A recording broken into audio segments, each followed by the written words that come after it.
Hey folks, Steve here with a quick little unboxing video for Europe in Turmoil, Prelude to the Great War. As you can see, this game is published by Compass Games. I just got it today, and I was kind of excited to open it up and take a look inside, and I figured, hey, it'd be a good opportunity to do an unboxing video. So, a couple of things about this game before we get into it. It is a World War I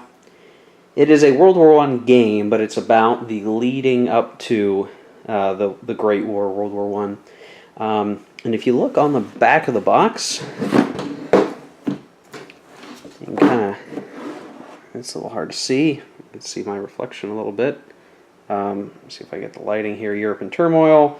There's going to be a lot of text here. You can see there are cards. Playing time 3 to 4 hours. Medium complexity. Not good for solitaire.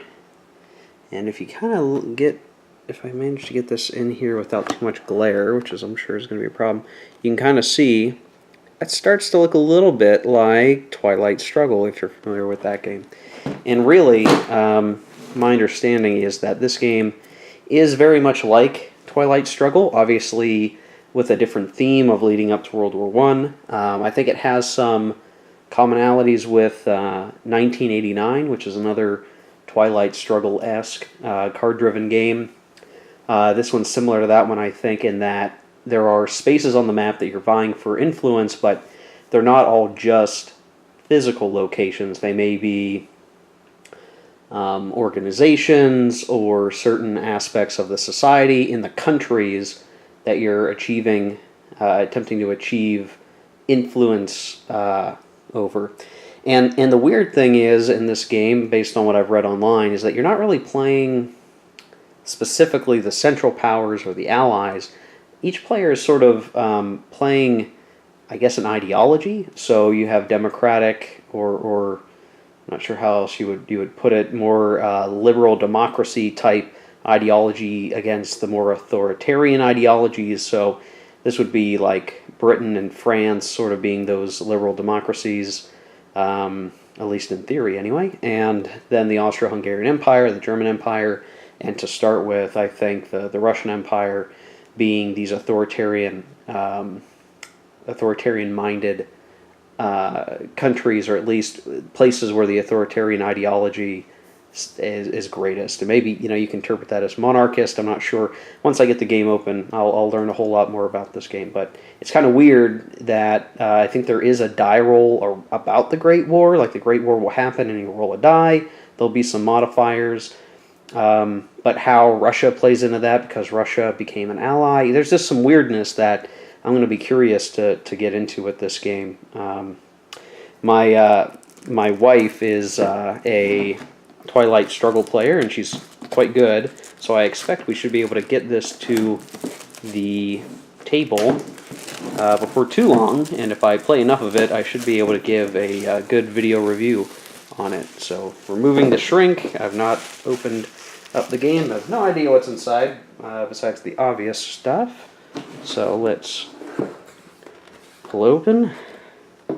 Sort of a typical box, typical size box for a Compass Games game or a GMT game, for instance.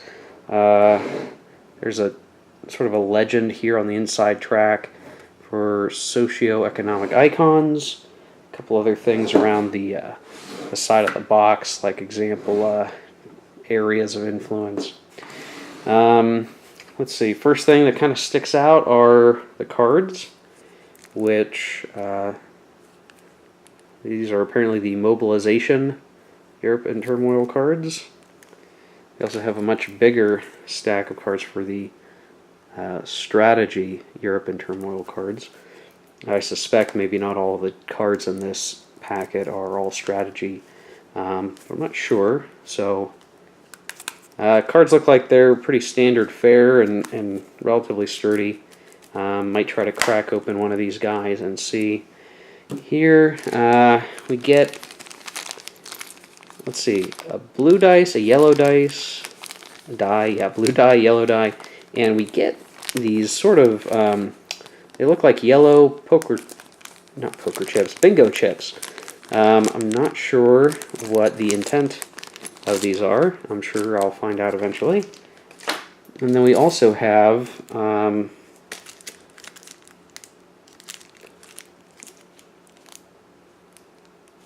more cards. I'm not sure. They're more strategy cards, so maybe these guys couldn't quite fit in, or maybe what they could be is maybe some sort of errata cards that the first batch of cards, we'll have to look in the rule book. It'll probably say something about that. Next is the rule book, and I like the cover. Very cool. On the back, we've got some sort of marker legend that's probably going to indicate cards. And then a full-color rulebook with non-glossy paper. So if there's errata, it should be easy enough to put in for pencil corrections. Looks like it's got some nice artwork covering World War I in here, or the time leading up to that. There's some card notes. That looks good. So the background for the different cards. There's an example of play, it looks like. And we're coming in at about 31 pages of rules. So this is kind of on par with Twilight Struggle. If you've played that, I suspect this is going to be very much in that. Interestingly, if I look at this, the designer notes section 11 starts on page 14. So I expect that with only really 13 pages of rules, that this isn't going to be a terribly complicated game, and it will probably be pretty straightforward to learn how to play based on the experience with Twilight Struggle.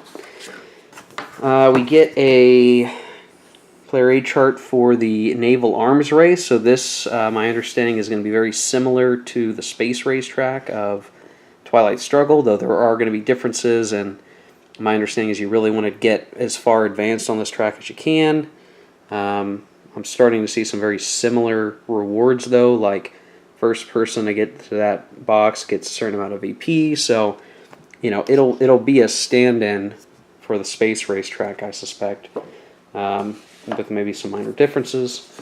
We get a sort of, looks like it's a generic player aid chart with another marker legend. Kind of a straightforward, it looks like there might only be one of these, which is a shame. It might have been better to have two. And then we've got the map, which is a paper map, which means you'll probably want to use some plexi. I'm just sort of laying it out here. See if I can get a better picture. I've got some other game stuff going on over there. But yeah, you can sort of see Austria-Hungary's here, Germany, Russia. They even sort of have the Balkans down here as well. France is sort of on the far edge here.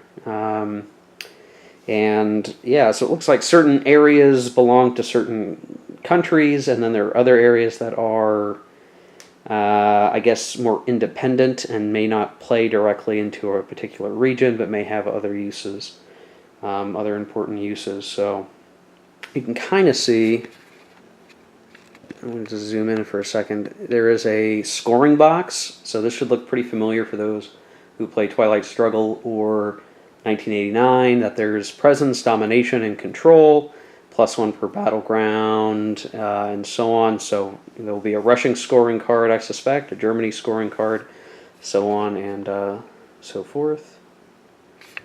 And then, let's see if I can get the map folded back up nice. And then it looks like we've got some counters. They look to be white inside, sort of basic cut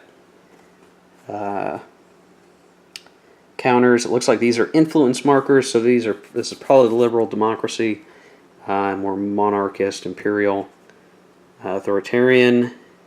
Some what look like sort of baseline administrative markers. a lot of extra white markers or blank counters, which is kind of nice in its own way. I like to stockpile these and use them to create my own counters for different things, so I'll take it, though it's sort of a waste of cardboard. And same thing with the other counter sheet, mostly influence markers and a few administrative markers down here. Obviously, I guess that's the key of where the marker legend comes into play, since those counters had little pictures on them, but they weren't really indicative of what they were or what they do. I suspect that'll come in handy. And that's it. So, just as only observation that kind of, to me, is a little bit interesting, is that there are, I'm going to check the component list here in the rulebook. 2 counter sheets, check. This rules booklet, check. The map, yep. 1 player aid. So we were intended to get 1 player aid. 1 naval arms race chart. 110 strategy cards. So I suspect that's 110 strategy cards. 20 stability check cards, which I'm not sure if these are, those are not. It looks like maybe not. And then you have the 35 mobilization cards, I guess. 4 transparent discs, 1 blue 6-sided die, 1 yellow 6-sided die. So it's interesting that they even call out that they're supposed to be blue and yellow. I wonder if that has any particular importance when we get into the actual game. Well, we'll see. So I'm probably going to spend some time with this game, checking out the rules and learning it. I suspect, again, my experience with Twilight Struggle will come in handy, and that'll be a pretty straightforward game, just as sort of a different theme wrapped around it, which, if you watch some of my videos, I'm a World War I kind of guy, so I think this is a neat game as an alternative to Twilight Struggle, which I've played a lot of, and I think is a great game. I've not covered it on this channel because, it gets a lot of coverage elsewhere, and I don't see the point in adding to the pile. But for this, might be an interesting diversion, something different. Yeah, we'll take a look into it. So, thanks for watching. Hope you enjoyed the unboxing video. Look forward to maybe a future video review of this game once I've spent some time with it.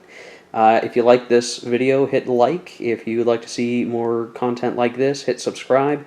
I do unboxing videos, review videos, and occasionally instructional videos for complex games that I'd like to see more folks get involved with because I think they're great games. So catch you later. Thanks for watching.